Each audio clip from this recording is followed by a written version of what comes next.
1400 সাহাবীদের দিকে তাকিয়ে বিশ্বনবী বললেন, ও সাহাবারা, এটা আমার মায়ের কবর। জিয়ারত করার সময় কেউ কিন্তু কান্নাকাটি করতে পারবা না। বিশ্বনবী যখন নিজের মায়ের কবরের সামনে দাঁড়ালেন, বিশ্বনবী ছোট্ট বাচ্চার মতো হাউমাউ করে কান্না শুরু করে দিলেন। বিশ্বনবীর কান্না দেখে 1400 সাহাবাও কান্না শুরু করে দিল। বিশ্বনবী 1400 সাহাবীদের দিকে তাকিয়ে ধমক দিয়ে বলে, তোমরা কাঁদো কেন? সাহাবারা বলে, নবী, আপনাকে আমরা অনেক ভালোবাসি। আপনার চোখ দিয়ে দার দার করে পানি নামতে দেখলে আমরা আমাদের দুটি চোখ আর শুকনা রাখতে পারি না। বিশ্বনবী মায়ের আদর পায় নাই, কিন্তু মায়ের কবরের সামনে দাঁড়িয়ে ছোট্ট বাচ্চার মতো কেঁদেছে। এই পৃথিবীর সব আল্লাহর ওলিগুলা যদি কোরআন খতম করে একটা গ্লাসের পানির মধ্যে ফু দেয়, আর আপনার জনম দুঃখিনী মা যদি শুধু বিসমিল্লাহ পরে আরেকটা গ্লাসের পানির মধ্যে ফু দেয়, আল্লাহর কসম আপনার মায়ের দোয়াটা আগে আগে কবুল হয়ে যাবে। ওগো মা, তুমি এই ধরনের শ্রেষ্ঠ নেয়ামত, তোমারই পদ তলে রয়েছে জান্নাত। ঠিক কিনা? এজন্য আল্লাহ বললেন, প্রথম ফয়সালা আমি আল্লাহর ইবাদত করবা। দ্বিতীয় ফয়সালা মা বাবার সাথে ইহসান করবা। কি করবা? ইহসান। সবাই বলেন। এগুলো কোরআনে বর্ণিত টার্মিনোলজি, মানে পরিভাষা। এগুলো মুখস্থ করবেন। দুনিয়াতে কত পরিভাষা মুখস্থ করছেন, কত জ্যামিতির সূত্র মুখস্থ করেছেন, কত ইংরেজি ভাব সম্প্রসারণ মুখস্থ করেছেন, কিন্তু কোরআনের কথাগুলো মানুষ শুনতে চায় না। মাতা পিতার প্রতি আমরা সবাই আজকে থেকে ইহসান করব। কি করব? আমরা বললাম, আল্লাহ ইহসান কি? ইহসানের ব্যাখ্যা দেন। আল্লাহ নিজেই কোরআনে ইহসানের ব্যাখ্যা দিলেন, ইম্মা يبلغن عندك الكبر أحدهما أو كلاهما فلا تقل لهما أف। ইহসানের ব্যাখ্যা হলো, আল্লাহ বললেন ইহসানের ব্যাখ্যা কি? শোনো শোনো। ইহসানের 5টা ব্যাখ্যা আল্লাহ দিলেন। প্রথম ব্যাখ্যা হলো, মা বাবা যখন বার্ধক্যে উপনীত হয়, মা বাবার বয়স যখন 60 হয়, 70 হয়, তখন তাদের কোনো কর্মকাণ্ডের কারণে ছেলে মেয়ে হিসেবে নাক ছিটকানো যাবে না, শব্দটাও করা যাবে না। কার কথা? মা বাবা আমাদের অনেকেরই বয়স হয়ে গেছে, 60-70 আছে না নাই? বিছানায় পড়া, তাদের কোনো কাজে, তাদের কোনো আচরণে নাক ছিটকানো যাবে না। জোরে বলেন। আল্লাহ বলে, খবরদার, নাক ছিটকানো তো দূরের কথা, কি যন্ত্রণা, এই কথাটাও বলা যাবে না। ঠিক কি না?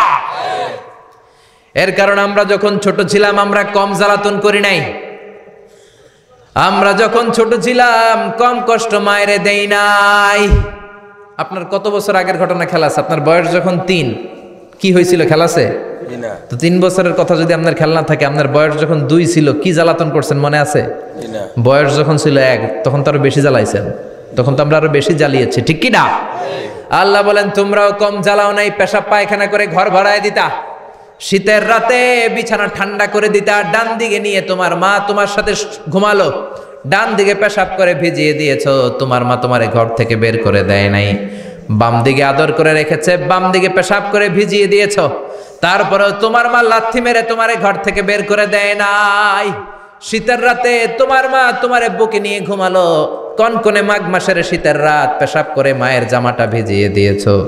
রাত 3টার দিকে মা উঠে জামাটা চেঞ্জ করে নতুন জামা পরে তোমারে কোলে নিয়ে ঘুমিয়েছে, তোমারে ঘর থেকে তাড়িয়ে দিয়েছে নাকি? জোরে বলেন না। মা তোমারে ঘর থেকে বের করে নাই, তাড়ায় দেয় নাই, এতিমখানায় ফেলে আসে নাই, রাস্তায় ফেলে আসে নাই। যেই মা বাবা তোমাদেরকে এত যত্ন করলো, এত আদর করলো, তাদের বার্ধক্যে কোনো কাজের কারণে নাক ছিটকাবা না, তাদেরকে তোমরা বৃদ্ধাশ্রমে দিয়ে আসবা না। কার কথা? বৃদ্ধাশ্রম বাংলাদেশে আছে না নাই? ছেলে আমার মস্ত মানুষ, মস্ত অফিসার, মস্ত ফ্ল্যাটে যায় না দেখা এ পারে ও পার, নানান রকম জিনিস আর আসবাব দামি দামি, সবচেয়ে কম দামি ছিলাম একে মাত্র আমি। ছেলের আবার আমার প্রতি অগাধ সম্ভ্রম, আমার ঠিকানা তাই বৃদ্ধাশ্রম। ঠিক কি না? মা কেঁদে কেঁদে বৃদ্ধাশ্রমে বালিশ ভিজায়। ছোটবেলা ওই মারে কত যন্ত্রণা দিলা, কষ্ট দিলা, আজকে মনে নাই? বউয়ের পাল্লায় পড়ে মাকে তুমি বৃদ্ধাশ্রমে দিয়ে আসছো। খবরদার, যারা মা বাবারে বৃদ্ধাশ্রমে দেয় তারা বয়সে পৌঁছলে, তারা বার্ধক্যে পৌঁছলে, তারা যখন মা বাবা হবে তাদের কপালে বৃদ্ধাশ্রম থাকবে না। ঠিক কিনা? যে ডাকাত মা বাবার বৃদ্ধাশ্রমে দিয়ে এসেছো, তোমার কপালে বৃদ্ধাশ্রম নাই। ভাঙ্গা থালা হাতে নিয়ে তুই ভিক্ষা করে খাবি, চিল্লা এখন। ঠিক কিনা? আল্লাহ বললেন খবরদার, আমি আল্লাহর দুইটা ফায়সালা, প্রথম ফায়সালা ইবাদত হবে একজনের, তিনি কে? আর ইহসান করবা মা বাবার সাথে। আমরা বললাম ইহসান কি? আল্লাহ বললেন মা বাবা যখন বার্ধক্যে পৌঁছে, খবরদার তাদের কোনো কাজে নাক ছিটকাবা না, বৃদ্ধাশ্রমে দিবা না, তাদের খেদমত করবা। তোমার জীবনটারে উজালা করে দিবে কে? জোরে বলেন না। আল্লাহ বললেন ইহসানের 2 নাম্বার ব্যাখ্যা, ওয়ালা তানহারহুমা ওয়া কুল লাহুমা কাওলান কারীমা। মা বাবারে ধমক দিও না। কি দিও না? অনেকে মা বাবারে ধমক দেয়, কি দেয় না? জোরে কোন? সবার সাথে ভালো আচরণ, ঘরে ঢুকলেই মারে বকা দেয়, গালি দেয়, আছে না নাই? বাবারে ডাকে বুড়া, মারে ডাকে বুড়ি, আছে না নাই? তুমি কেমন করে বাবারে বুড়া ডাকলা, মারে বুড়ি ডাকলা? তাদের এই বয়সটা তো এমনি এমনি হয় নাই। তোমারে লালন পালন করতে যেই তারা তাদের জীবন যৌবন হারিয়ে আজকে বুড়া বুড়ি, ঠিক কিনা? তোমাকে মানুষের মতো মানুষ করতে যে তারা তাদের জমি হারালো, তোমারে বিদেশ পাঠাতে যে তারা তাদের বিটে মাটি হারালো। খবরদার এরকম দয়াময় মা বাবাকে ধমক দিও না। কার কথা? ওয়ালা তানহারহুমা। 3 নাম্বার ব্যাখ্যা আল্লাহ বললেন ওয়াকুল লাহুমা কাওলান কারীমা। মা বাবার সাথে কোমল আচরণ করো, মোলায়েম ভাষায় কথা বলো, নরম ভাষায় কথা বলো। কি ভাষায়? নরম ভাষায়। অনেকে আছে দেখবেন সবার সাথে খুব মিষ্টি আলাপ, বন্ধু বান্ধবের সাথে ভালো আচরণ, বাজারে গেলে ভালো আচরণ, স্কুলে ভালো আচরণ, ঘরে ঢুকলেই মায়ের গালি দেয়, আছে না নাই? বাপের গালি দেয়, আছে না নাই? ফ্যান্সি ডিলের টাকার জন্য মারে লাথি মেরা ঘর থেকে বের করে দেয়, এরকম ডাকাত আছে না নাই? আল্লাহ বললেন খবরদার, যত ভদ্রতা তুমি জানো, যত নম্রতা জানো, যত কার্টিসি তুমি জানো, সব কার্টিসি তুমি তোমার মা বাবার জন্য খরচ করবা। এরপর আল্লাহ বললেন ওয়াখফিদ লাহুমা জানাহায যুল্লি মিনার রাহমাতি ওয়া কুর রাব্বিরহামহুমা কামা রাব্বায়ানি সাগীরা। তোমার যত ক্ষমতা আছে, সম্পদ আছে, মা বাবার জন্য বিলিয়ে দাও। বেতন পেলে টাকাটা আগে মায়ের হাতে দাও। বউরে তো দিবেনি, আগে কিছু মায়ের হাতে দিয়ে, ঠিক কিনা? গিফট দিলে আগে মায়ের গিফট দাও। বরকত দিয়ে দিবে কে? মার হাতে তুলে দাও, বরকত আছে না নাই? মায়ের হাতে আগে দিলে ওই বেতনের ভেতরে বরকত ঢুকায় দিবে কে? আর বাবা মা একজন কিংবা 2 জন যদি দুনিয়া ছেড়ে বিদায় নেয়, তাদের কবরের সামনে দাঁড়িয়ে চোখের পানি ছেড়ে পড়তে আরম্ভ করো রব্বির হামহুমা কামা রাব্বায়ানি সাগীরা ওয়া কুর রাব্বির হামহুমা কামা রাব্বায়ানি সাগীরা। ও আল্লাহ, মা বাবা দুজন যেমনি আমাদেরকে আদর করেছে, মা বাবার কবরে তুমিও আমাদের বাবা মা 2 জনকে আদরের চাদরে ঢেকে নিও। পড়েন আমিন। যাদের বাবা মা নাই এই দোয়াটা করবেন। প্রত্যেক নামাজের পরে আব্বা আম্মার জন্য এই দোয়াটা করতে হবে। রাজি আছেন তো? আমরা যারা আব্বা আম্মা হারিয়েছি, আল্লাহ তাদের কবরগুলোর তুমি জান্নাতের বাগান বানাও। এজন্য মা বাবার সাথে ভালো আচরণ এটা ফরজ। যুবক ভাইয়েরা, রক্ত গরম, মাথা ঠিক থাকে না, মার সাথে কি বলো, বাবার সাথে কি আচরণ করো। যেই বাবা মা তাদের জীবন যৌবন শেষ করলো তোমার জন্য, খবরদার ওই বাবা মারে গালি দিও না। তুমি নামাজি হতে পারো, তুমি আল্লাহর ওলি হতে পারো, হাজী সাহেব হতে পারো, কিন্তু মা বাবা যদি তোমার উপর নাখোশ হয়, তোমার দুনিয়াও শেষ, আখিরাতও আমও শেষ, সালাও। এজন্য বিশ্বনবী বললেন সবচেয়ে ভালো আমল মা বাবার সাথে ভালো আচরণ। আরবিতে এটারে বলে বিররুল ওয়ালিদাইন। কি বলে? এক সাহাবী বলল, নবী আইয়ুল আমালি আফদাল, এই পৃথিবীর বুকে সবচাইতে সেরা আমল কোনটা? বিষ্ণু বললেন 3টা। কয়টা? 1 নম্বরে আসসালাতু ফি ওয়াক্তিহা, সময় মতো নামাজ, আজান হওয়ার সাথে সাথে নামাজ পড়বা, এর চেয়ে ভালো কাজ আর নাই, ঠিক কি না? সালাতে কায়েম করো, সালাতে কায়েম করো, হবে সম্মানী তুমি, হবে জান্নাতি তুমি, হবে সম্মানী তুমি, হবে জান্নাতি তুমি, দিবে কাল হাসরে শীতল ছায়া আরশে আজিম, রাব্বিয়াল আলা রাব্বিয়াল আযীম। সুবহানাল্লাহ পড়েন। 1 নাম্বার হলো আসসালাতু ফি ওয়াক্তিহা, সময় মতো নামাজ পড়া। 2 নম্বরে বিররুল ওয়ালিদাইন, মাতা পিতার খেদমত করা। 3 নম্বরে আল জিহাদু ফি সাবিলিল্লাহ, আল্লাহর রাস্তায় জিহাদ করা। আল্লাহর রাস্তায় জিহাদের দরকার আছে না নাই? আছে। এই 3টা আমল সেরা। নামাজ যেমনি সেরা, মাতা পিতার সাথে ভালো আচরণ সেরা, জিহাদ করা সেরা। আরেক বর্ণনায় বিশ্বনবী বললেন মা বাবার খেদমত করা জিহাদের চেয়ে বেশি দামি। আল্লাহু আকবার। এক সাহাবী বললেন, ইয়া রাসূলুল্লাহ আস্তাযিনুকাল জিহাদ, আমি জিহাদে যাওয়ার অনুমতি চাই। বিশ্বনবী বললেন, বাবা মা কেউ বেঁচে আছে নাকি? সাহাবী বললেন, আছে। বিশ্বনবী বললেন, যাও ঘরে ফিরে যাও, ফাফিহিমা ফাজাহিদ, বাবা মার খেদমত করো, বাবা মার খেদমত করলে ঘরে বসেই জিহাদের সওয়াব পাবা। কি নেয়ামত, চিনি না আমরা, বুঝি না, যতদিন থাকে ততদিন বুঝি না। বটবৃক্ষের মতো আমাদেরকে ছায়া দিয়ে রাখে, আদর দিয়ে, সোহাগ দিয়ে, পরামর্শ দিয়ে, বিপদের সময় আগলে রাখে, ছাতার মতো মাথার মধ্যে, মাথার উপরে দাঁড়িয়ে থাকে। যার মা নাই সে বুঝে মা না থাকার কি জ্বালা। বন্ধু চলে গেলে বন্ধু পাওয়া যায়, বউ চলে গেলে বউ পাওয়া যায়, টাকা চলে গেলে টাকা পাওয়া যায়। জনম দুঃখিনী মা যদি দুনিয়া থেকে একবার বিদায় নেয়, ওই মারে আর পাওয়া যাবে নাকি? জোরে বলেন। এজন্য বিশ্বনবী বললেন, রেদার রাব্বি ফি রেদাল ওয়ালিদ ওয়া সাখাতুর রাব্বি ফি সাখাতিল ওয়ালিদ। বাবা মা খুশি তো আরশের মালিক খুশি, বাবা মা বেজার তো আরশের মালিক বেজার। এজন্য সব সময় বাবা মারে খুশি রাখার দরকার আছে রাডাই। বিশ্বনবী বলেন, জান্নাতে স্পেশাল দুইটা দরজা আছে, একটার নাম আব্বা, আরেকটার নাম আম্মা। একটা দরজার নাম আল আব, আরেকটার নাম আল উম। এই দুইটা দরজা আমাদের ঘরে আছে না নাই? বিশ্বনবী বলেন, হুমা জান্নাতুকা ওয়া নারুক, বাবা মাই তোমার জান্নাত, বাবা মাই তোমার জাহান্নাম। এখন বাবা মার সাথে কি আচরণ করবা এটা তোমার সিদ্ধান্ত। দ্য ডিসিশন ইজ ইয়ার্স, সিদ্ধান্ত তোমার। তুমি কি ভালো আচরণ করে জান্নাত কামাবা না জাহান্নামী হবা? চিল্লা এখন ঠিক কি না? বাবা মা যদি মুশরিক হয়, বাবা মা যদি হিন্দু হয়, বাবা মা যদি কাফির হয়, তারপরেও বাবা মার সাথে ভালো আচরণের দরকার আছে না নাই? এই বাংলার জমিনে অনেক হিন্দু ফ্যামিলি থেকে হিন্দুর ছেলে মুফাসসিরে কোরআনের তাফসীর শুনে, মুফাসসিরের হাতে হাত রেখে কালিমা পড়ে মুসলমান হয়েছে, আছে না নাই? কিন্তু বাবা মা মুসলমান হয় নাই, আছে না নাই? তো ওই বাবা মার সাথে কি খারাপ আচরণ করা যাবে? হিন্দু হোক, ওইটা বাবা মা, ওই বাবা মার দোয়া লাগবে, আশীর্বাদ নিতে হবে। ওই বাবা মার দোয়া ছাড়া তুমি জীবনে কিচ্ছু করতে পারবা না, ঠিক কি না? বিশ্বনবীর শালীর নাম আসমা বিনতে আবি বকর। বুখারীর বর্ণনা, বিশ্বনবীর কাছে এসে বললেন, নবী গো, ইন্নী মুসলিমা, আমি মুসলমান, ওয়া উম্মি মুশরিকা, আমার মা হলো মুশরিকা, আফা আসলুহা, এখন আমি আমার মুশরিক মায়ের সাথে কি ভালো আচরণ করব নাকি? বিশ্বনবী বললেন, ও আসমা খবরদার, তোমার মা মুশরিক হোক কাফের হোক, সে তোমার মা, ঠিক কি না? সিলিহা, মা বাবার সাথে ভালো আচরণ করো। সাইয়েদনা ইব্রাহিম, মুসলিম বিশ্বের জাতির পিতা, উলুল আজমি মিনার রসুল, উনি গোটা বিশ্বের মুসলমানদের পিতা, কিন্তু উনার বাপ হচ্ছে কাফের মুশরিক। নাম কি? আজার। আজার ঈমান আনে নাই, কালেমার দাওয়াত গ্রহণ করে নাই, তাই বলে সাইয়েদনা ইব্রাহিম বাবারে গালি দিছে নাকি? মন্দ কথা বলছে?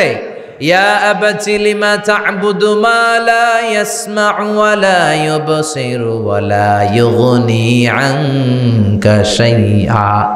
বাবারে আদর দিয়ে, সোহাগ দিয়ে, সম্মান দিয়ে বলে, বাবা কেন এই মূর্তির পূজা করো? 10টা হাত এরকম বের করে রেখে, জিহ্বা বের করে রাখে, সামনে মিষ্টি, রসমালাই, দুধমালাই, কত কিছু দিয়ে রাখে, কিচ্ছু খায় না। মূর্তির গায়ে একটা মাছি বসলো, মাছি তাড়াতে পারে না, ঠিক কি না? কেন এই মূর্তির পূজা করেন? যে এই মূর্তি কানে শোনে না, চোখে দেখে না। বাবারে বুঝালেন, কিন্তু বাবারে গালি দেয় নাই। তার মানে বাবা যদি মুশরিক হয়, বাবা যদি কাফির হয়, বাবা যদি হিন্দু হয়, তারপরেও বাবার দোয়া নিতে হবে, ঠিক কি না? বাবা মা দোয়া করলেও কবুল, বদদোয়া করলেও। শুধু দোয়া করলে যদি কবুল হইতো তাইলে তেমন ঝামেলা ছিল না, দোয়া করে না তো কি হইছে? কিন্তু বদদোয়া করলেও তো কবুল, দোয়া করে না, যদি বদদোয়া করে মুসিবত আছে না নাই? বাবা মার ছেলে মেয়েদের দৃষ্টান্ত তরমুজ আর ছুরির মতো। বাবা মা হলো ছুরি, ছেলে মেয়ে তরমুজ। তরমুজ নিচে রেখে উপর থেকে ছুরি মারলে তরমুজ কেটে যায়, আবার ছুরি নিচে ধরে রেখে উপর থেকে তরমুজ ফেললেও তরমুজ কেটে যায়। উভয় অবস্থায় তরমুজের ক্ষতি হয়, ছুরির কিছু হয় নাকি? কথা বুঝতে পেরেছেন? এজন্য বাবা মা অনেক বড় নেয়ামত। বিশ্বনবী বললেন, 3 জিনিসের দিকে নজর করা মাত্রই সওয়াব দেয় কে?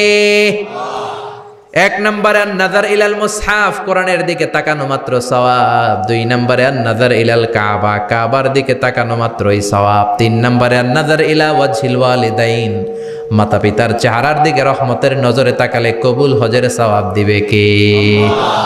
এখানে হাজী সাহেব আছেন না অনেক? 3 লাখ 4 লাখ 5 লাখ দিয়ে হজ করে আসছেন। তো বুকে হাত দিয়ে কেউ বলতে পারবেন হুজুর আমি 100% আমার হজটা কবুল হয়েছে? কেউ গ্যারান্টি দিতে পারবেন? গ্যারান্টি নাই। কিন্তু মায়ের চেহারার দিকে রহমতের নজর নিয়ে তাকালে, ছোটবেলা আমার মারে আমি কত কষ্ট দিলাম, কত কষ্ট করে ফ্যামিলিটা সামলাতে, যে আমার জনম দুঃখিনী মা, কথাগুলো ভেবে মায়ের চেহারার দিকে একটা নজর দেন, কবুল হজের সওয়াব আপনার আমল নামায় দিয়ে দিবে কে? এক সাহাবী বললেন, নবী ওয়ালাউ মি আমাররা, যদি আমি দিনে 100 বার তাকাই তাহলে কি 100টা কবুল হজের সওয়াব হবে নাকি? বিশ্বনবী বললেন, নাম ওয়ালাউ মি আমাররা, 100 বার যদি রহমতের নজরে তাকাও 100টা কবুল হজের সওয়াব হয়ে যাবে। চিল্লায় পড়েন আল্লাহু আকবার। আবার বিশ্বনবী বলতেন, 3 ব্যক্তির দোয়া আল্লাহ ফেরায় না, সালাসু দাওয়াতিন মুস্তাজাবা লা শাক্কা ফিহিন্না, 3টা দোয়া করলেই কবুল। 1 নম্বরে দাওয়াতুস সাইম, রোজাদার ব্যক্তি দোয়া করলে কবুল করে কে? আল্লাহ। 2 নম্বর দাওয়াতুল মুসাফির, মুসাফির দোয়া করলে কবুল করে কে? আল্লাহ। 3 নম্বর দাওয়াতুল ওয়ালিদাইনি লি ওয়ালাদিহি, মাতা পিতার দোয়া ছেলে মেয়েদের জন্য কবুল করে কে? মাতা পিতার দোয়াও কবুল, বদদোয়াও। যুবক ভাইরা সাবধান, বদদোয়াও কবুল। বুখারীর বর্ণনা, বনি ইসরাইলের একজন বড় আবিদ ছিল, নাম জুরাইজ। কি নাম? সবাই বলেন, আরো জোরে বলেন, কি নাম? জুরাইজ অনেক বড় আল্লাহর ওলি, পাহাড়ের উপরে তার বাড়ি, সারা রাত তাহাজ্জুদ গুজার হয়। তার গির্জার পাশে তার মায়ের ঘর, তাহাজ্জুদ গুজার হতে হতে বড় আল্লাহর ওলি হয়েছে। তাহাজ্জুদ পড়া ছাড়া ওলি হওয়া যায় নাকি? জোরে বলেন। ওমিনাল লাইলি ফাতাহাজ্জাদ বিহি নাফিলাতাল লাকা আসা আন ইয়াবআসাকা রাব্বুকা মাকামাম মাহমুদা। তাহাজ্জুদের নামাজ পড়লে আপনার মর্যাদা বাড়িয়ে দিবে কে? আল্লাহ। উনি প্রতি রাতে তাহাজ্জুদ পড়তেন। শুনতেছেন না? জিমানি আসছে আপনাদের? জি না। প্রতি রাতে তাহাজ্জুদ পড়তেন। একদিন তাহাজ্জুদের নামাজে দাঁড়ালেন, আল্লাহু আকবার। ইন দ্য মিন টাইম উনার মা পাশের ঘর থেকে ডাক দিয়েছে, বাবা জুরাইজ, ইয়া জুরাইজ আশরিবনি মোয়া, আমার একটু পানি খাওয়া। কি খাওয়া? পানি। রাতের বেলা মাঝে মাঝে বয়স্কদের পানির তৃষ্ণা লাগে না? ও বাবা পানি খাওয়া। জুরাইজ মনে মনে ভাবে, হায় হায়, আমি তো নামাজে দাঁড়ানো, নামাজ পড়বো নাকি, মারে পানি খাওয়াবো।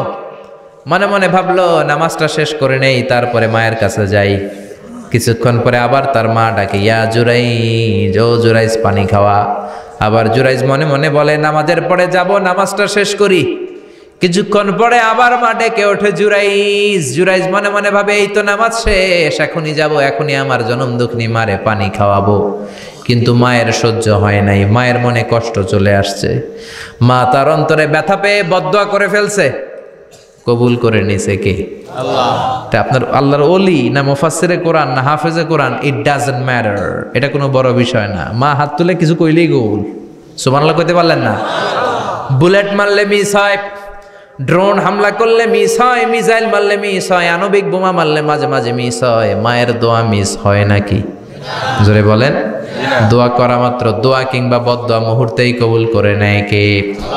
মা বদদোয়া করলেন। বুখারীর বর্ণনা, আল্লাহুম্মা লা তুমিথু ইল্লা আনতুরিয়াহুল মুমিসাত, ও আল্লাহ বেশ্যা নারীর ফিতনায় না ফেলে জুরাইজকে মেরো না। কবুল করলো কে? আল্লাহ। 3 দিন পর এক বেশ্যা নারী এসে হাজির, দরজায় নক করতে শুরু করেছে। জুরাইজ দরজা খোলো। খোলার পরে বেশ্যা নারী বলে, দেখো আমি কত সুন্দরী, অনন্যা, সুস্নিগ্ধা, প্রিয়ংবদা, সুহাসিনী, সুকেশিনী, অসূর্যম পশ্যা, কাক পক্ষী টের পাবে না, পৃথিবীর কেউ দেখবে না, চলো আমরা অপকর্মে লিপ্ত হই। জুরাইজ বলে, মাআদাল্লাহ, আমি আল্লাহরে ভয় পাই, আমার এইখান থেকে দূর হয়ে যাও। জুরাইজের কাছে সুবিধা করতে পারে নাই, না পেরে বেশ্যা পাহাড় থেকে নেমে এসে দেখে এক রাখাল সারাদিন ছাগল চড়ানোর পর ক্লান্ত শ্রান্ত হয়ে ঘুমাইতেছে। রাখাল রে উঠায় বলে, দেখো আমি সুন্দরী। রাখালকে পাইছি তোরে। রাখাল রাজি হয়ে গেছে। বেশ্যার রাখাল মিলে জিনা ব্যভিচার করেছে, অপকর্মে লিপ্ত হয়েছে, অবৈধ শারীরিক সম্পর্কে জড়িত হয়েছে। তাদের এই অবৈধ সম্পর্কের ফলে বেশ্যার পেটের ভেতরে বাচ্চা দিয়ে দিছে কে? আল্লাহ। দিন যায়, মাস আসে, মাস গড়িয়ে মাস আসে, বছর আসে, 3 মাস পরে বেশ্যার পেটটারে এত উঁচা কইরা দিছে কে? আল্লাহ। এলাকার লোকেরা ধরছে, কিরে তোর তো বিয়ে হয় নাই, বাচ্চা পাইলি কই? প্রশ্ন আছে না নাই? You didn't get married yet. From where did you get the baby? বাচ্চা পেলি কোথায়? তোর স্বামী নাই, তোর বিয়ে হয় নাই, তোরে তো আমরা চিনি এলাকার মেয়ে, বাবু পেলি কই? তোর পেট বড় হইলো কেন? বেশ্যা বলে, ওই যে আল্লাহর ওলি জুরাইজ আমার সাথে অপকর্ম করেছে, আমার পেটের বাচ্চার বাবা হলো আল্লাহর ওলি জুরাইজ। কথাটা কি সত্য না অসত্য? কত পার্সেন্ট মিথ্যা? 100% মিথ্যা। সবাই কয়, কিরে জুরাইজ, এতদিন ভাবতাম তুই আল্লাহর ওলি, এখন দিই ভণ্ড। উপর দিয়ে ফিটফাট, ভিতর দিয়ে সদরঘাট। তোর সদরঘাট আজকে খুলতেছি। এলাকার লোকেরা লাঠি চোটা নিয়ে ওর গির্জার উপরে যে সবাই ধরছে, কিরে তোর উপর মে পাক সাফ, আন্দার মে খালাত মালাত, তোর বাইরে এত বড় লম্বা জুব্বার, ভিতরে এত ভেজাল, ঘটনা কি? এত ঝামেলা কোন তোর ভিতরে? সবাই মিলে গির্জা ভেঙে জুরাইজকে রশি দিয়ে বেঁধে জামিনে নিয়ে আসছে। জুরাইজ কয়, আমার অপরাধ কি? অপরাধটা বলো। সবাই বলে, তুই অপকর্ম করেছিস সেই বেশ্যার সাথে। জুরাইজ কয়, মাফ চাই, দোয়াও চাই, আমি তো এই বেশ্যারে চিনি না। সবাই বলে, পাপ করার পরে কেউই কিছু জানে না, তোর অবস্থাও তাই, তোর ডেথ পেনাল্টি, তোরে আমরা মৃত্যুদণ্ড দেব। কি দণ্ড? কথা বলেন না। যুগে যুগে মৃত্যুদণ্ড আছে না নাই? জুরাইজ বলে, আল্লাহ কি বিপদে পড়লাম, জীবনে কোনো পাপ করি নাই, কোন পাপের শাস্তি তুমি দাও? জুরাইজ বলে, ঠিক আছে, মৃত্যুদণ্ড দিও, মরণের আগে, মারার আগে 2 রাকাত নামাজ পড়ার সুযোগ দাও। জুরাইজ 2 রাকাত নামাজ পড়ে চোখের পানি ছেড়ে দিয়ে আল্লাহর ডেকে বলে, মাবুদ রে, আমি বেশ্যার পেটের বাচ্চারে একটা প্রশ্ন করব, তুমি যদি আল্লাহ এক হও, বেশ্যার পেটের বাচ্চার মুখের জবান খুলে দিবা? পারবে? আল্লাহ পারবে? এত ক্ষমতা আল্লাহর। 3 মাসের বাচ্চা তো এরকম গোশতের টুকরো, এটা তো মানুষই হয় নাই, কথা বলবে কেমনে? এটার মুখ দিয়ে জবান খুলে দিতে পারবে? সাইয়েদনা জুরাইজ 2 রাকাত নামাজ পড়ে বেশ্যারে ডেকে বলে, ও বেশ্যা, তোর পেটের বাচ্চার বাবাকে? কয়, আননে। এবার জুরাইজ বেশ্যার পেটের বাচ্চার দিকে ইঙ্গিত করে ডেকে বলে, ও পেটের বাচ্চা, তোমার রব যদি আল্লাহ হয়, তোমারে আমি প্রশ্ন করব, তুমি সবাইকে জানিয়ে দাও তোমার বাবাকে। কি আজীব তামাশা, সব মানুষকে তাজ্জুব করে। বেশ্যার পেটের ভেতর থেকে ছোট্ট বাচ্চা আওয়াজ করে বলল, আনতালাস্তা আবি, আপনি আমার বাবা নন। আবি যাকা রাইল গানাম, ওই যে সিপার মধ্যে দাঁড়ায় আছে রাখাল, ওই রাখাল হলো আমার বাবা। চিৎকার করে পড়েন আল্লাহু আকবার। এত বড় আল্লাহর ওলি, সেও মায়ের বদদোয়া থেকে রেহাই পায়? তো আমরা কোথায় আছি? বদদোয়া করলে ভেজালে পড়ে যেতে হবে, রেহাই পাওয়া যাবে না। চিল্লায় এখন ঠিক কিনা? এজন্য খবরদার, এমন আচরণ করব না যাতে বদদোয়া পাই। মা বাবার দোয়া নিব। কি নিব? মা বাবার খেদমত করব, তাদের কাছ থেকে দোয়া নিব। খবরদার, মা বাবাকে হাদিয়া দিব। অনেকে মা বাবারে হাদিয়া না দিয়া এদিক সেদিক হাদিয়া দেয়, আছে না নাই? মাজারের উপরে যায় মশারি টাঙ্গায়, ওর মায়ের মশায় কামড়ায়, ওর বাপের মশায় কামড়ায়, এরকম ডাকাইত আছে না নাই? এজন্য আল্লাহ বললেন, খবরদার, ওয়াবিল ওয়ালিদাইনি ইহসানা, মাতা পিতার খেদমত করবা, মাতা পিতার সাথে ইহসান করবা, তাদের কাছ থেকে দোয়া নিবা। কারণ মা বাবা তোমাদের জন্য যে কষ্ট সহ্য করেছে, সারা জীবন খেদমত করলেও সুদ আদায় হবে। আল্লাহ বললেন, খবরদার, 3 কারণে মায়ের মর্যাদা বেশি। আবার বিশ্ব নবীও বললেন, বাবার চেয়ে মায়ের মর্যাদা বেশি।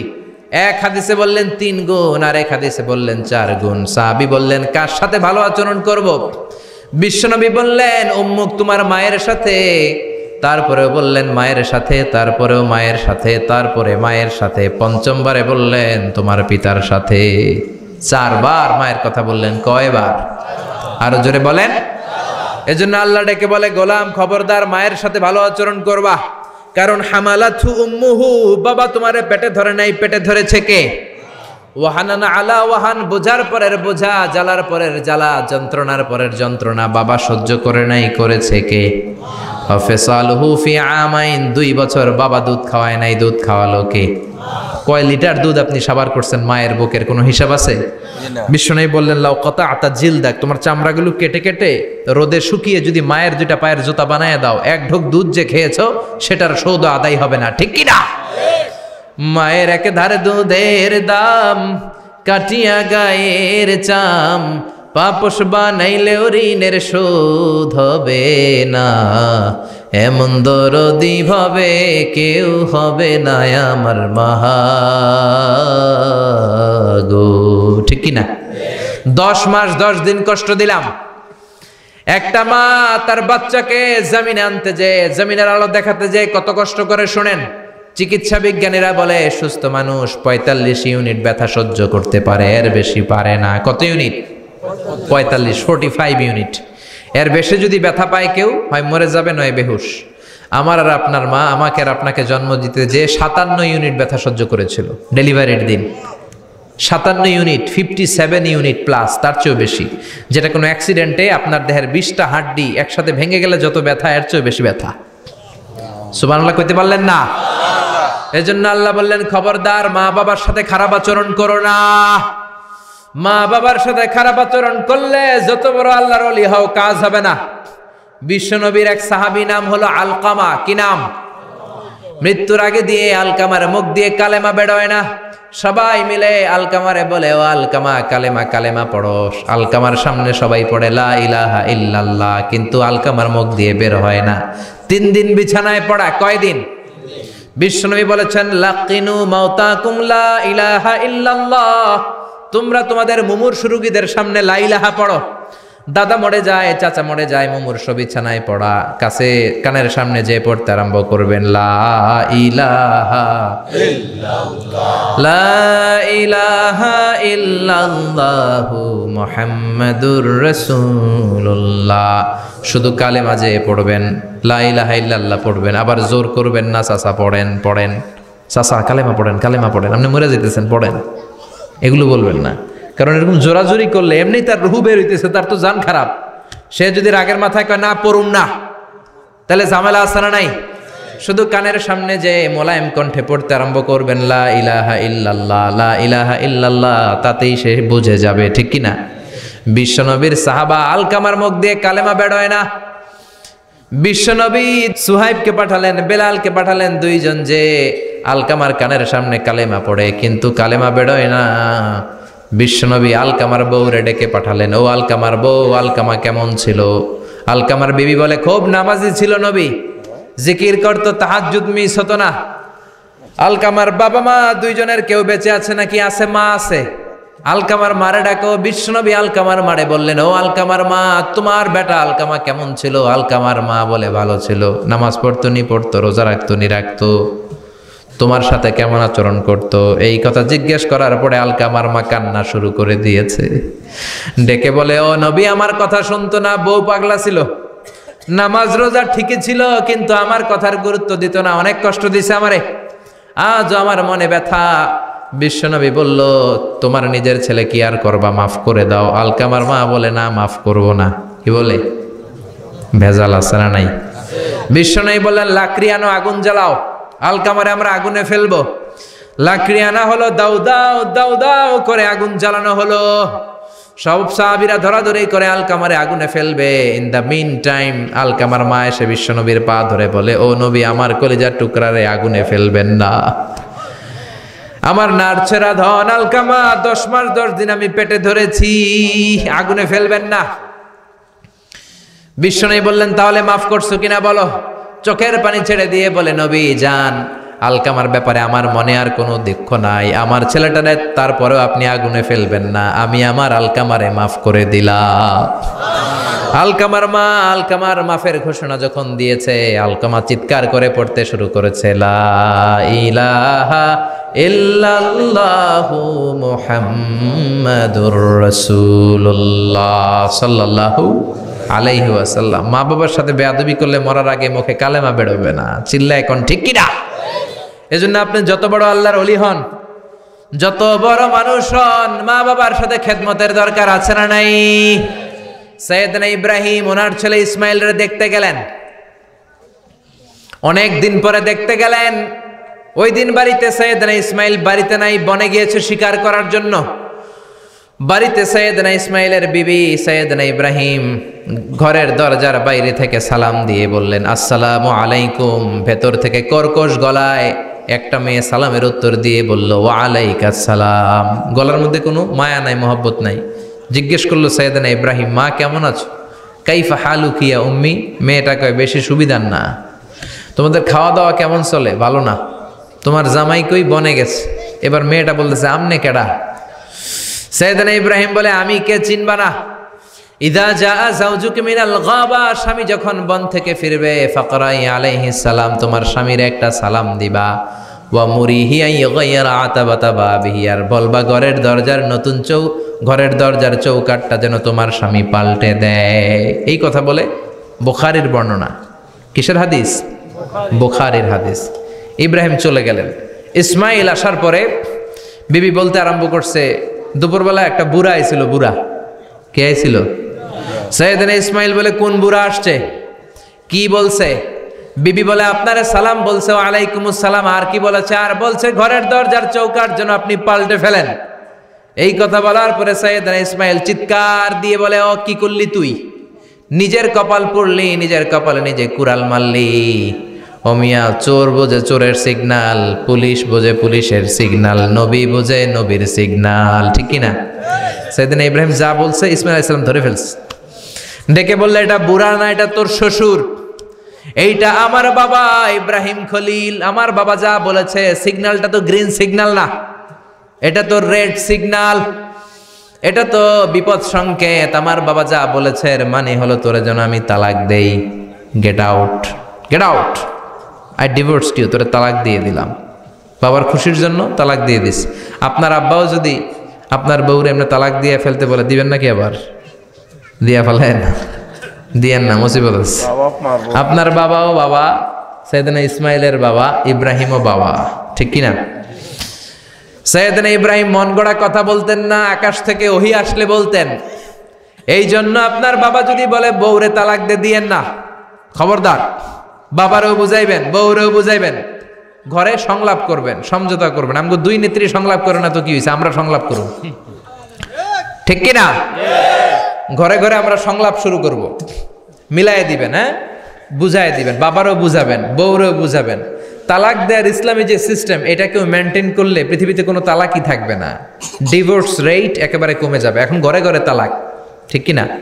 তালাক দেওয়ার সিস্টেম হচ্ছে পঞ্চম স্টেপে যে তালাক, পঞ্চম ধাপে। প্রথম ধাপ হচ্ছে ফাইদুহুন্না, বউয়ের সাথে ঝগড়া হইলে ফাইদুহুন্না, বউরে কক্সবাজার বেড়াইতে নিয়ে যাও, বসুন্ধরায় শপিং করে দিবা, নানিরে লইয়া ঘুরতে যাবেন যমুনা ফিউচার পার্কে, নানিরে বেনারসি শাড়ি কিনা দিবেন, কসমেটিক্সের বক্স কিনা দিবেন।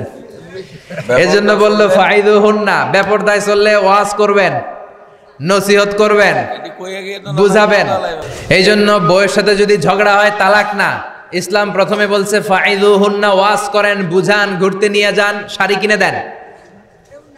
এতেও যদি লাভ না হয়, ওয়াহজুরুহুন্না ফিল মাদাজি, বিছানা আলাদা করেন, বউ থাকবে এক ঘরে, আপনি থাকবেন আরেক ঘরে। হয়তো এই বিচ্ছেদের কারণে ভুল বোঝাবুঝি ভেঙে যাবে, স্ত্রী ফিরে আসবে, ঠিক কিনা? এতেও কাজ হয় না। তারপরে আল্লাহ বললেন ওয়াদ্রিবুহুন্না, এবার একটু শাসন করেন। ঘুরতে নিলেন, কাজ হয় না, শাড়ি কিনা দিলেন, কাজ হয় না, রোম আলাদা করলেন, এরপরও কাজ হয় না, এরপরে ওয়াদ্রিবুহুন্না, শাসন করেন। অনেকে এটার অর্থ করে বউরে পিটাও না, পিটানো না। বিশ্বনবী কোনোদিন বউয়ের গায়ে হাত দেয় নাই, ঠিক কিনা? এই ওয়াদ্রিবুহুন্নার শাব্দিক অর্থ হলো পিটাও, কিন্তু পারিভাষিক অর্থ হলো স্ত্রীকে একটু শাসন করো। মুফাসসিররা এই আয়াতের তাফসীর করতে যে হয়রান হয়ে গেছে। অনেকে বলছে ছোট্ট কাঠি দিয়ে পিটাও, আর বলে এই কথা শোনো না কেন, দুইটা বাচ্চা হয়ে গেছে, 3টা সন্তান হয়েছে, এখন সংসার ভাঙতে চাও কেন? অনেক মুফাসসির বলে মেসওয়াক দিয়ে বাড়ি মারো আস্তে আস্তে। অনেক মুফাসসির কয় কোল বালিশ দিয়ে পিটাও, যাতে হাত পা না ভাঙে, ঠিক কি না? ওয়াদ্রিবুহুন্না, শাসন করো। শাসনও যখন কাজ হয় না, তারপরে আল্লাহ বললেন ফাবাআসু হাকামাম মিন আহলিহি হাকামাম মিন আহলিহা, উভয় পক্ষের মুরব্বীরা বসবে, মিলায় দেওয়ার চেষ্টা করবে। এতও কাজ হয় না, 4টা স্টেপ শেষ, পঞ্চম স্টেপে তালাক। তাও রাগের ছোট যে আমরা বলে দিই 3 তালাক 22 তালাক, এভাবে না। তালাক 2 ধরনের, তালাক আর সুন্নি, তালাক আল বেদঈ। একটা সুন্নতি তালাক আর একটা বেদাতি তালাক। বেদাতি তালাক দেয়া যাবে না, সুন্নতি তালাক দিবেন। মানে প্রতি মাসে একটা, আপনার বউয়ের যখন মাসিক হয় না, যখন পিরিয়ড হয় না, আপনার বউ যখন সুস্থ আছে, ক্লিন আছে, তখন এক তালাক। 1 মাসের মধ্যে ফিরে আনার সুযোগ আছে না নাই? 1 মাস পরে দিবেন দ্বিতীয় তালাক, দ্বিতীয় মাসেও ফিরে আনার সুযোগ আছে না নাই? ঘরে রাখবেন, হয়তো বিবিরে দেখে আপনার মনে ভালোবাসা জমবে, বিবির মন নরম হয়ে যাবে, বিবিকে ফিরে আনা যাবে। তৃতীয় মাসে 3 তালাক যখন দিবেন, আর ফিরে আনার সুযোগ নাই। এটাকে বলে আত-তালাক আল বাঈন আল বাইনুনা, এরপরে আর ফিরে আনার সুযোগ নাই। এই প্রসিডিউরগুলো যদি মেনটেন করেন, তালাক হবে? তালাক হওয়ার সুযোগ আছে?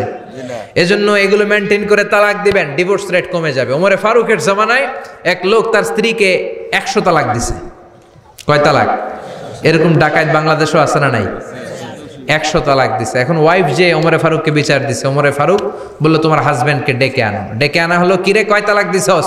কয় 100 তালাক। দিবি 3 তালাক, 100 তালাক দিছস কেন? কয় মেজাজ গরম আছিল। ওমরে ফারুক বলে ঠিক আছে, বিচার হলো 3 তালাকে তোর বউ তালাক, বাকি 97 তালাক এখন তোর পিঠে পড়বে। সুবহানাল্লাহ পড়েন।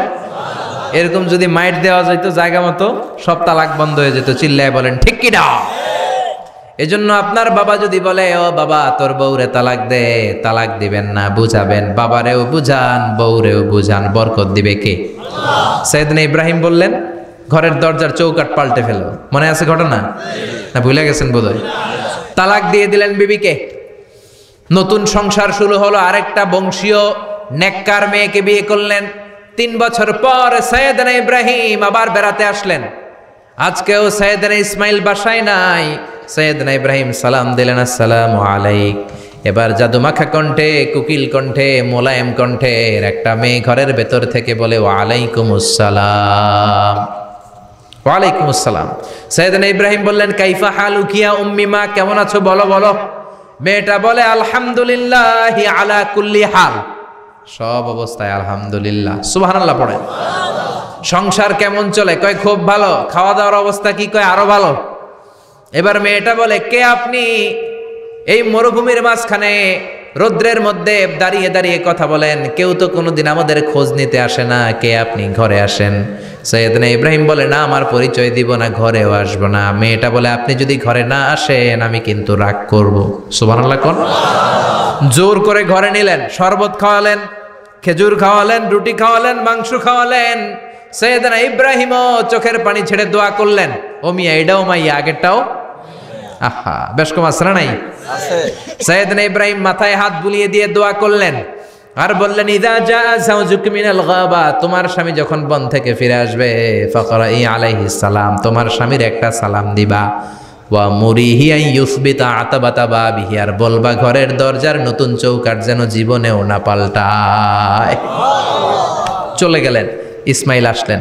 বেবি বলল নুরানি চেহারার এক আল্লাহর ওলির মতো মুরব্বী লোক আসছিল। মুরব্বী আসছে শুনে ইসমাইল তো ভয় পেয়ে গেলেন। কিরে, আগে তো একটা ঘটনা ঘটছে, ঠিক কিনা? কেমন আচরণ করেছিস বল। বিবি বলে আপনি ভয় পাবেন না, আমি খুব ভালো আচরণ করেছি, আপ্যায়ন করেছি। তিনিও খুশি হয়ে আমার মাথায় হাত বুলিয়ে দোয়া করে দিয়েছেন আর বলেছেন ঘরের দরজার নতুন চৌকাঠ যেন জীবনেও আপনি না পাল্টান। সুবহানাল্লাহ। সাইয়েদনা ইসমাইল বিবিকে জড়িয়ে ধরলেন। বিবিকে জড়িয়ে ধরে বললেন ও বিবি, তুই তো পরীক্ষায় গোল্ডেন এ প্লাস। কি এ প্লাস?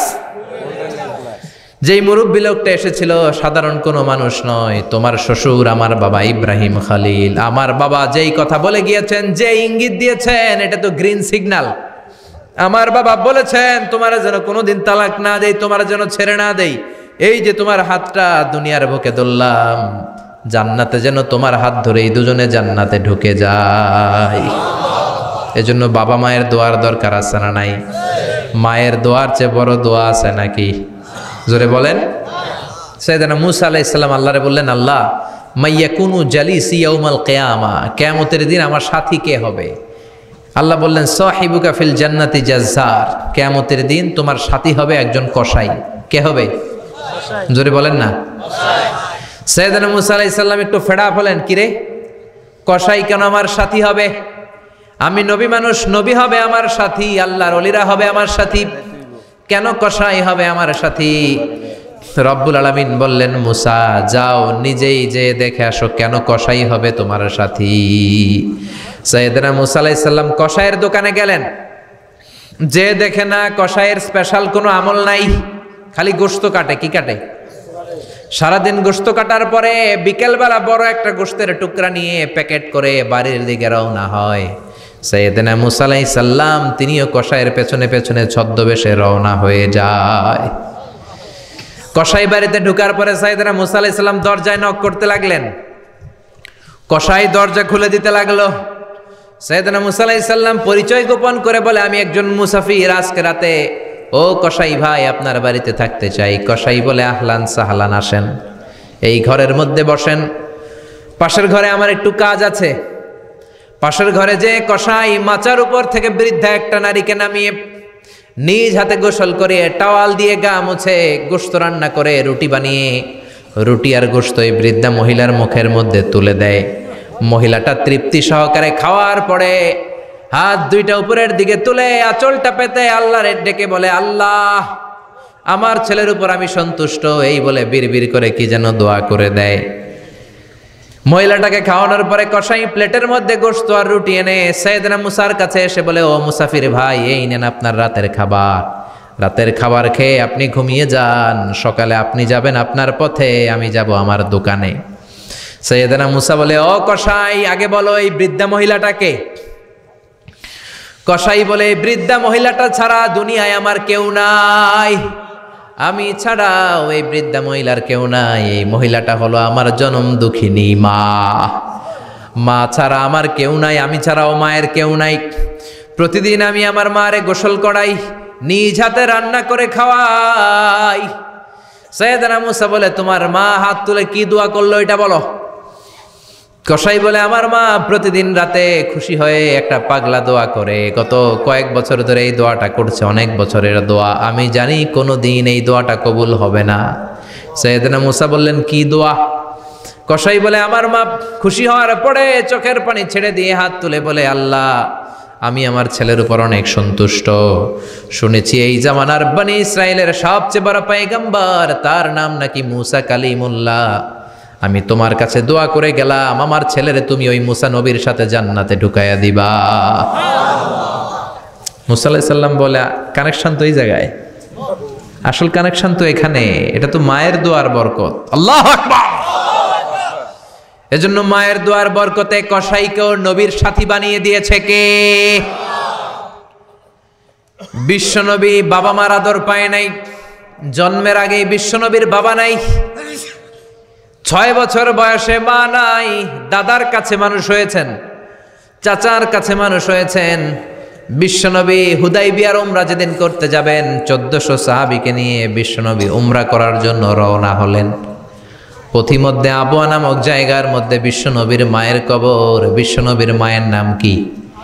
তোরা দেখে যা আমিনা মায়ের কোলে, মধু পূর্ণিমারি সেথা চাঁদ দোলে, তোরা দেখে যা আমিনা মায়ের কোলে। ঠিক কি না?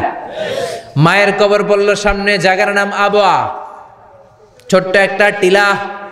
1400 সাহাবীদের দিকে তাকিয়ে বিশ্বনবী বললেন, ও সাহাবারা, এটা আমার মায়ের কবর। আমি আল্লাহর কাছ থেকে অনুমতি পেয়েছি মায়ের কবর জিয়ারত করার, তোমরা যারা জিয়ারত করতে চাও আসো। 1400 সাহাবী বলে, আমরাও আপনার মায়ের কবর জিয়ারত করব। বিশ্বনবী 1400 সাহাবীরে বললেন, জিয়ারত করার সময় কেউ কিন্তু কান্নাকাটি করতে পারবা না। 1400 সাহাবীকে কান্নাকাটি করতে নিষেধ করে বিশ্বনবী যখন নিজের মায়ের কবরের সামনে দাঁড়ালেন, বিশ্বনবী ছোট্ট বাচ্চার মতো হাউমাউ করে কান্না শুরু করে দিলেন। বিশ্বনবীর কান্না দেখে 1400 সাহাবাও কান্না শুরু করে দিল। বিশ্বনবী 1400 সাহাবীদের দিকে তাকিয়ে ধমক দিয়ে বলে, তোমরা কাঁদো কেন? সাহাবারা বলে, নবী আপনাকে আমরা অনেক ভালোবাসি, আপনারে কাঁদতে দেখলে আমাদেরও কান্না আসে, আপনার চোখ দিয়ে দার দার করে পানি নামতে দেখলে আমরা আমাদের দুটি চোখ আর শুকনা রাখতে পারি না। বিশ্বনবী বললেন, আদ্রাকাতনি রাহমাতুহা ফাবাকাইতু, আমার ছোটবেলার স্মৃতি মনে পড়েছে, আমার মা যে আমারে আদর করেছে ওই স্মৃতিগুলো আমার মনে পড়েছে। আমার মা আমেনা আমারে জাইতুনের তেল মালিশ করে দিত গায়ে, আমার মা আমেনা আমারে জামা পরিয়ে দিত, কোলে নিত, আদর করতো, চুমু খেত, ওই স্মৃতিগুলো আমার মনে পড়েছে, তাই আমি কাঁদি, তোমরা কাঁদো কেন? বিশ্বনবী মায়ের আদর পায় নাই, কিন্তু মায়ের কবরের সামনে দাঁড়িয়ে ছোট্ট বাচ্চার মতো কেঁদেছে। এজন্য মায়ের দোয়ার দরকার আছে না নাই? বিশ্বনবী কানা ইউকাসিমুল আহমান ফিল জিআররানা, জিআররানা নামক জায়গার মধ্যে বিশ্বনবী কুরবানির গোশত বিতরণ করছেন। কিসের গোশত? বাংলাদেশে কুরবানির গোশত বিতরণ হয় কি হয় না? জোরে বলেন।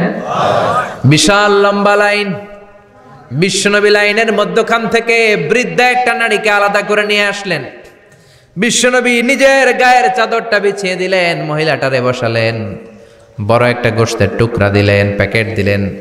বৃদ্ধা মহিলাটাও বিশ্বনবীর মাথার মধ্যে হাত বুলিয়ে দিয়ে দোয়া করে গেল। সাহাবীরা বললেন, ইয়া রাসূলুল্লাহ, ইয়া হাবিবাল্লাহ, হাজার হাজার মানুষ, কাউকে তো লাইন থেকে আলাদা করলেন না, কে এই বৃদ্ধা মহিলা?